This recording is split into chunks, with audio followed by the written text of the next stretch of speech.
Greetings, everyone, and welcome back to another episode 8 of My Week in Horror. I am the Artie Dans, and welcome back. Now, something that I looked at last week was I did an episode all about anthologies, and I've realised that perhaps I should theme these episodes from going forward rather than just doing 4 random movies, which kind of make no sense. So this way it gives you a bit of an idea of what you're clicking on and what you're going to see when you start watching the video. So in this episode, we're going to look at campy comedy horrors. And I've got 4 movies in this episode that I'd like to look at. So first up, from Indonesia 2022, we've got Mumun, one of my favourite Korean comedy horrors, The Odd Family Zombie on Sale. From the Philippines, The ExorSIS. And the third indie trilogy of comedy horrors from Thailand, Pinuk 3. There's some good ones in this episode, and there's some not so good ones in this episode. So first up, let's take a look at Mumun. So, Mumun's an interesting movie because this one was released last year in 2022 and ended up scoring quite well in the Indonesian box office, made a fair bit of money. And the word from talking to some Indonesians that I have, that they actually quite enjoy this movie, and it was a bit of a viral hit. So that's interesting. That really is interesting for me, because I'm not too sure about this film. But let's check out the synopsis of it. Mumun is a very popular woman. After her father rejects the third marriage proposal for her, she pushes her boyfriend to hurry up and get married. While at a party, Mumun receives an SMS from a debt collector telling her that she owes them about 50 million rupiah. On a side note, that's about 5,000 Australian dollars, and I don't know what that is in American. The problem is she never borrowed the money. Her identical twin Mimim did, using her ID. When Mumun fails to pay back the debt in time, she's harassed by the boss, who also has a crush on her. While attempting to do some funny business with her in his car, she escapes but is hit and killed by a truck.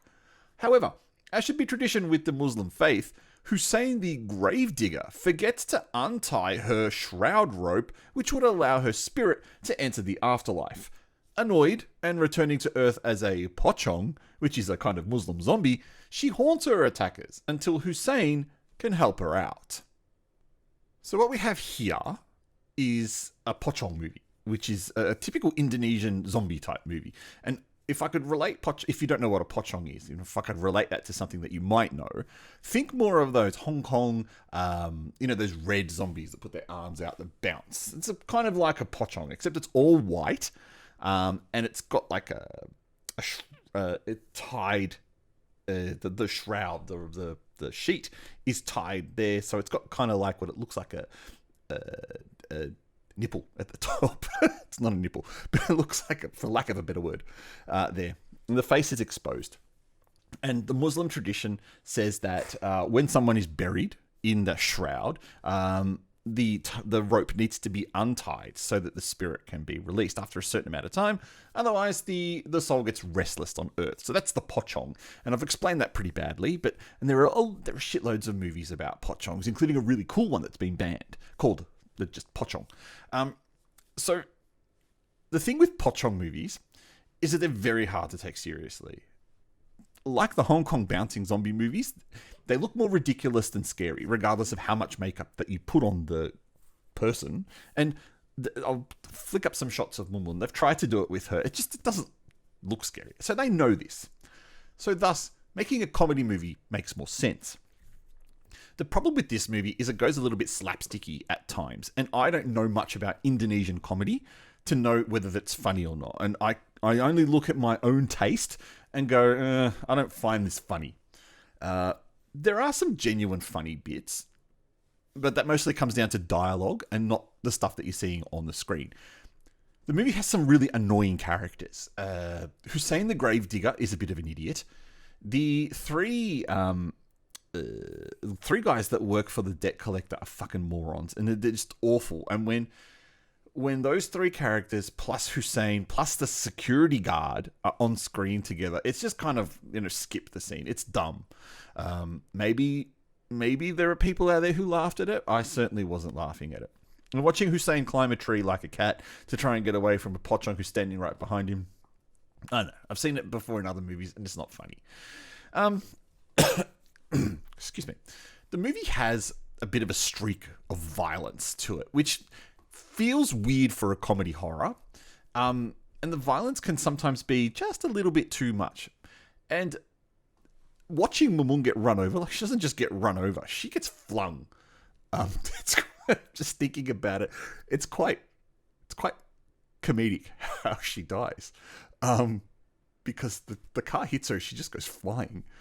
I shouldn't laugh, but it is. So it's I don't know. I don't think comedy horror should have excessive violence in it. It's supposed to be funny.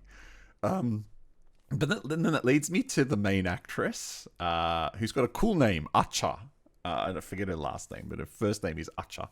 And she plays a dual role. She plays the twins Mumun and Mimin, which at first, when I watched the film, I wasn't quite sure that they were the same actress. Because while they do look, obviously they do look the same because they are the same person. The movie just does enough subtle differences between the two of them so that you can tell between who they are.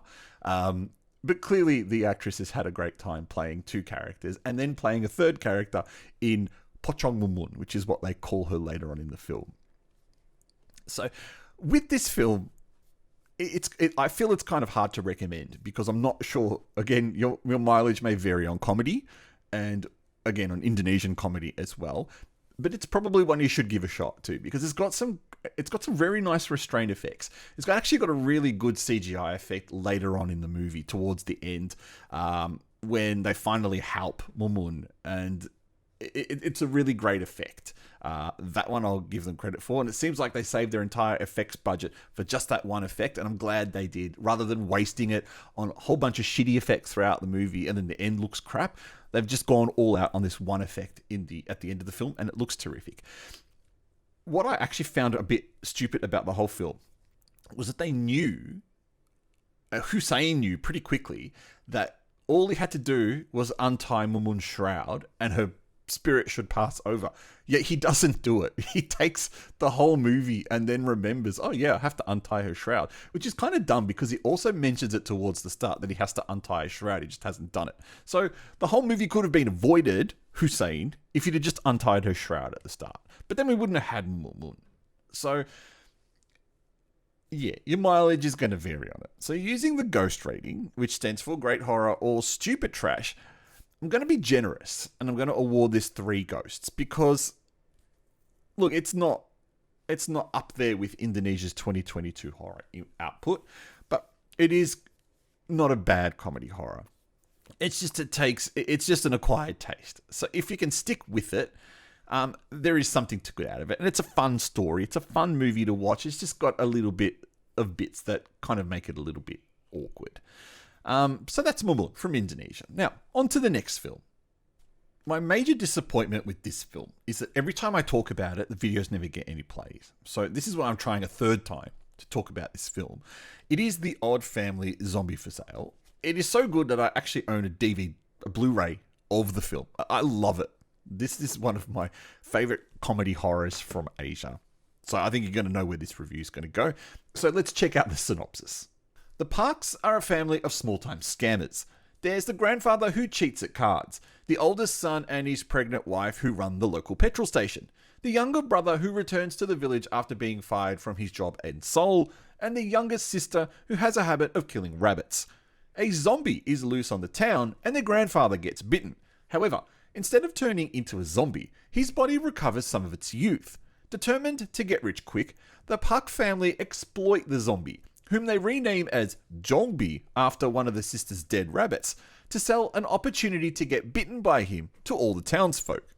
However, unfortunately for the Parks, once the whole town turns into zombies, they need to work out a way to survive the onslaught while juggling a few family issues of their own. Well, I said from the start, this is probably my favourite Asian comedy horror movie that I can think of off the top of my head. One Cut of the Dead.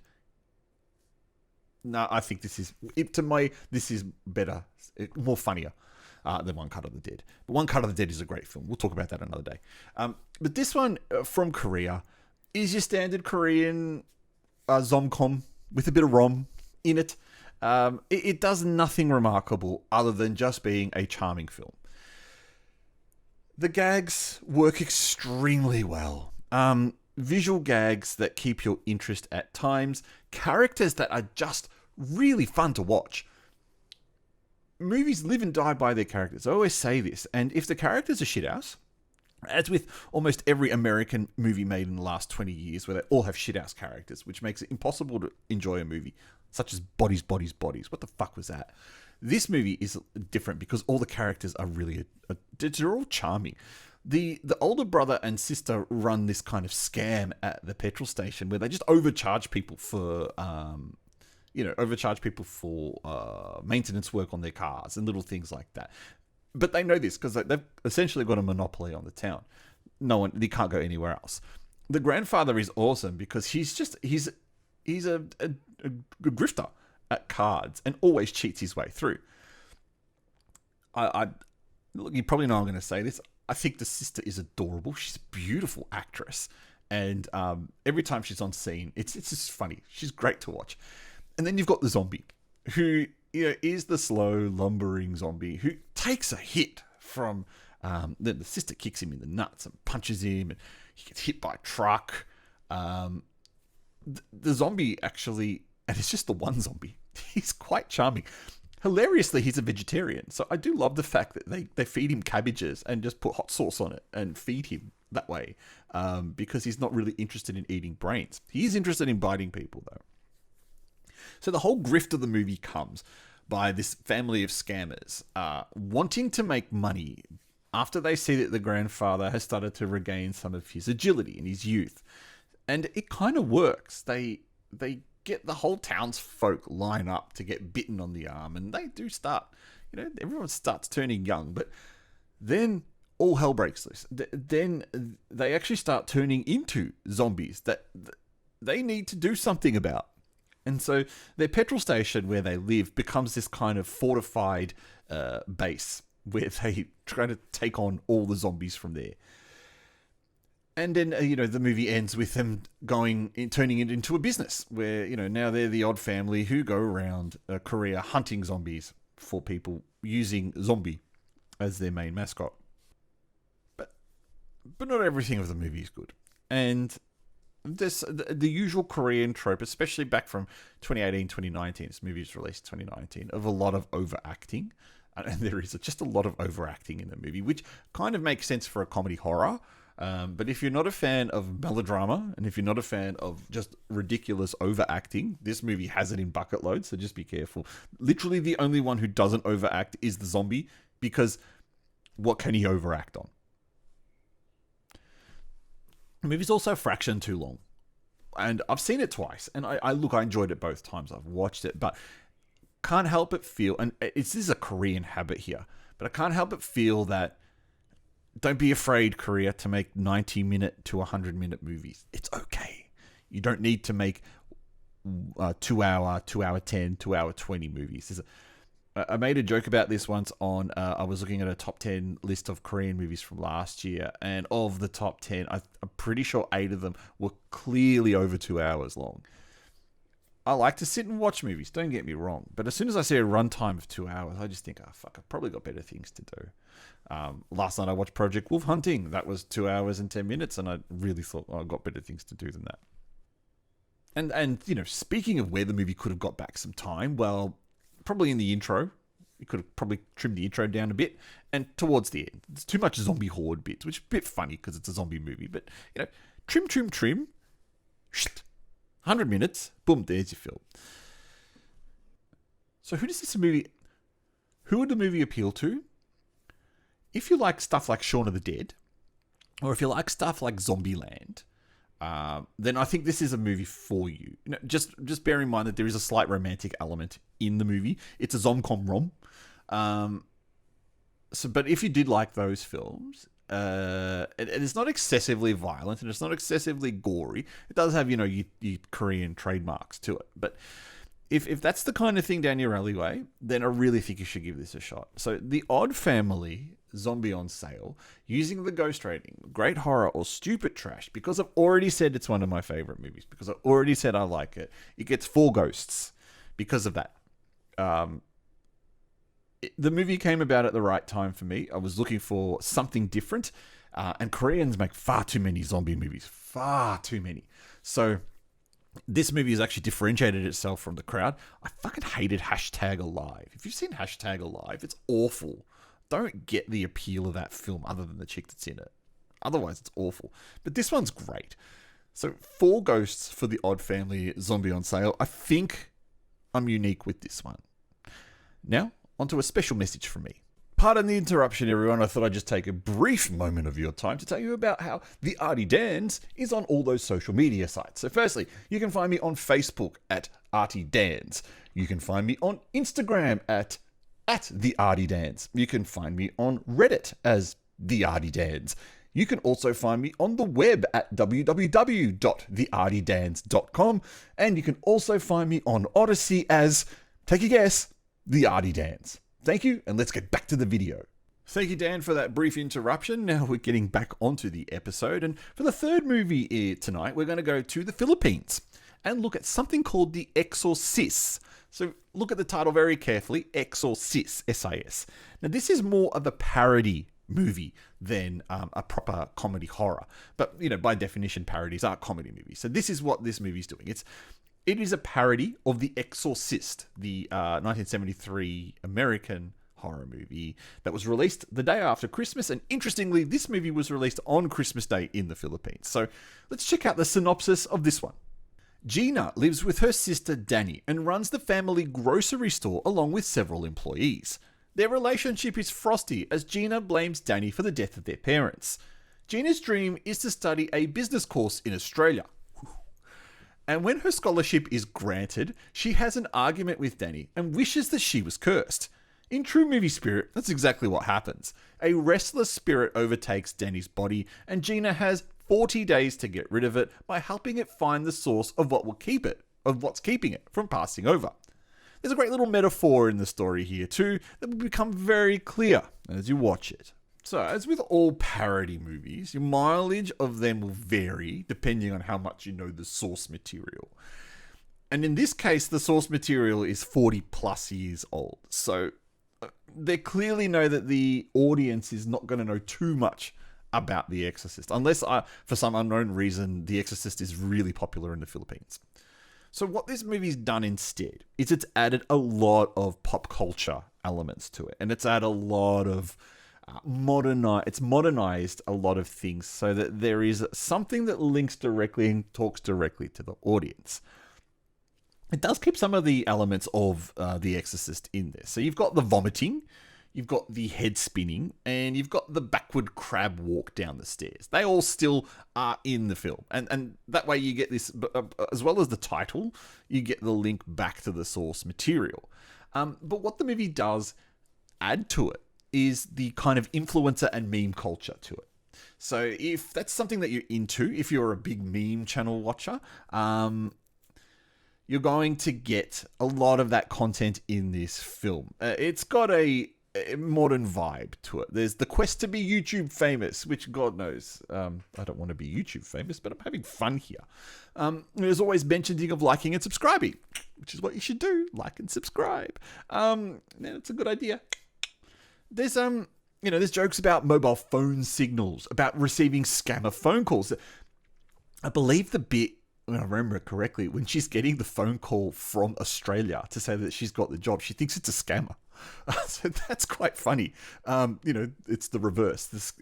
The Philippine person telling the Australian they're a scammer, not the other way around. There's all of a sudden everyone just breaks out in synchronized dancing. You don't know whether you're watching an episode of Glee or if they're trying to make a TikTok video.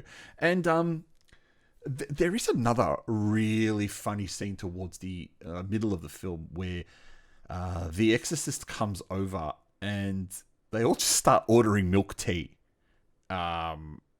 which is quite funny because even the girl who's possessed wants a milk tea. Everyone likes milk tea, right? So whether you think that stuff is cringy or whether you think that stuff is funny, that's completely up to you. You've got to just roll with a lot of the punches in this film because it doesn't really give you a lot of time to kind of soak in some of the jokes. It just kind of moves on at a very good pace, which is cool, good. It keeps the movie fresh. It keeps the movie entertaining. But if you're not clicking with the movie early on, then it might be a bit of a chore to keep up with. And especially if you don't like that influencer TikTok culture, which I don't, but I still found the elements of the film quite charming. What sells the movie really well is the relationship between the sisters. And there's a reason for that. And that's because the main actresses are real life sisters. Tony and Alex Gonzaga. I believe they've played a lot. They've done a lot of things together. And in the Philippines, I think they're well known for who they are. So thus, again, there's another appeal to local Philippine audience. If you know who these two girls are, or these two women are, then there's an appeal for the movie.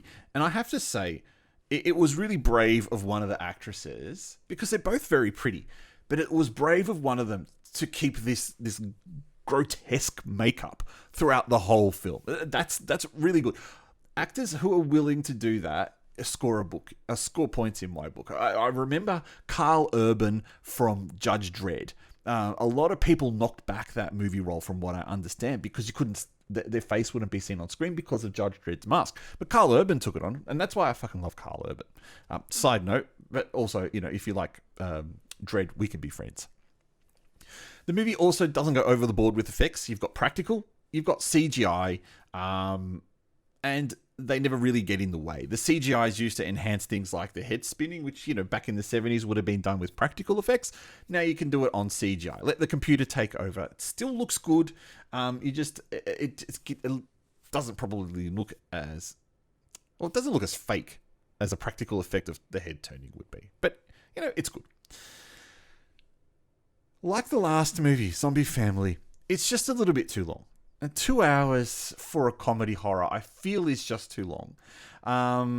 And again, just trim. This movie has a lot of filler that doesn't need to be there. There's a lot of scenes in the supermarket that I just feel could have just been butchered down a bit.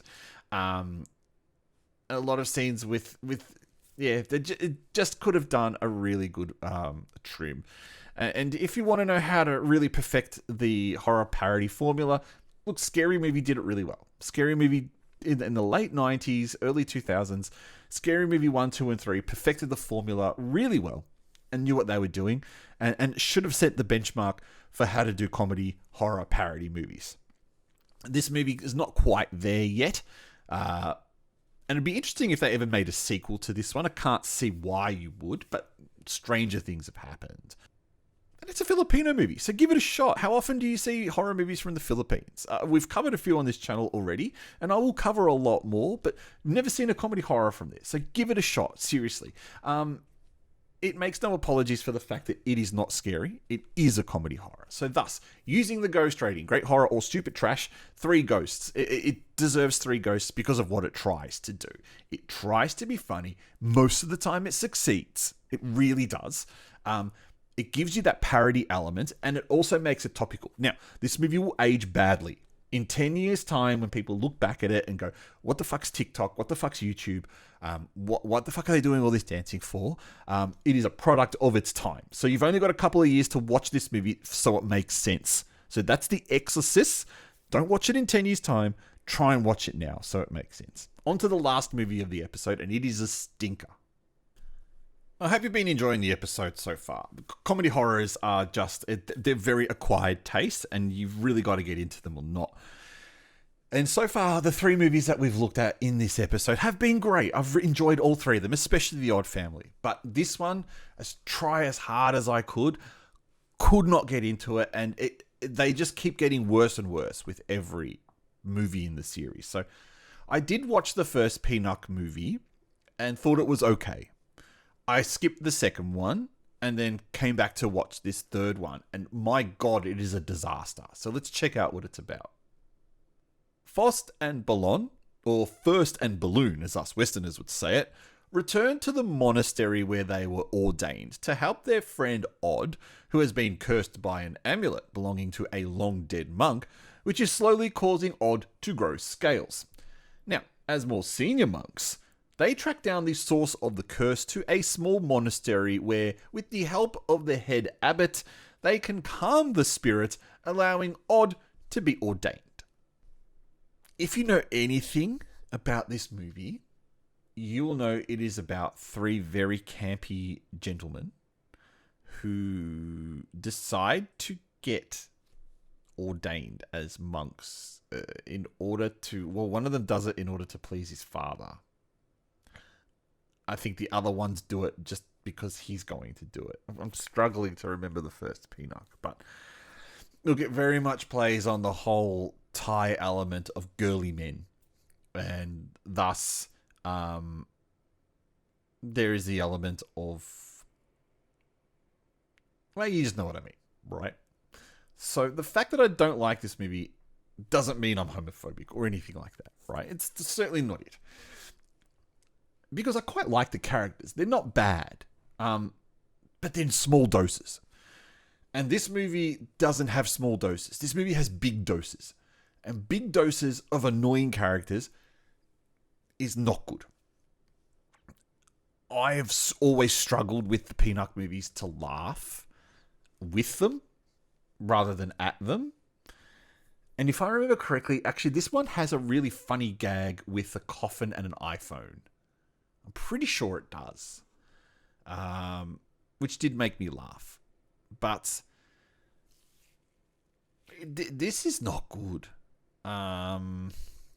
Yeah, there's a scene where they're trying to unlock the mobile phone from the dead body. It's actually genuinely hilarious, and it's a great scene. But the rest of the movie, they scream and they yell and they talk with a high pitched voice that gets really grating. The comedy is just not funny. Maybe it is in Thailand. Maybe I'm missing something. And to be fair, these are high-grossing movies in Thailand. They make a lot of money. And you've gotten to the third. So clearly there is a thirst for these films. But not internationally. I can't imagine internationally we've got such a great audience for this film. And this is... I hate telling people to avoid movies, but look, it's... Campy comedy horrors. It does campy really well. It's not doing comedy that good, and it does horror okay. In fact, one thing I will give the series, it kind of does try and at least scare you.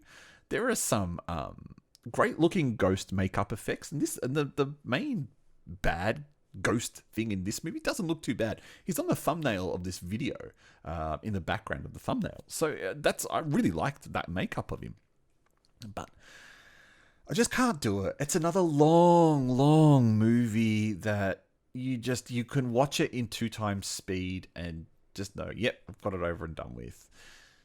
This is a short review because I fucking hated this. So using the ghost rating, great horror or stupid trash, it is the only one ghost movie of the episode, and it is a real shame that this comedy horror dragged down this episode, because I would have loved to have recommended all 4 movies to you, but I can't. I can recommend 3, and Pinocchio, you watch at your own danger. What am I saying? You watch it on your own volition. I'm not taking responsibility for you watching it and also hating it. So thank you for watching this week's episode of My Week in Horror. It's been all about campy comedy horrors. Next week, I don't know what I've got in store for you because I haven't planned it yet, but hopefully it'll be something fun. As always, leave some comments down below with your favorite comedy horrors. I will make a follow-up episode, so if you give me some recommendations, I can check them out. We can follow them up in another future episode because I will follow it up. Otherwise, like, subscribe. Thank you for watching. Watch out for the next horror movie commentary, which I believe will be Painted Mask Double Skin, the Chinese horror movie about cosmetic surgery. And otherwise, I will catch you in the next My Week in Horror video next Sunday.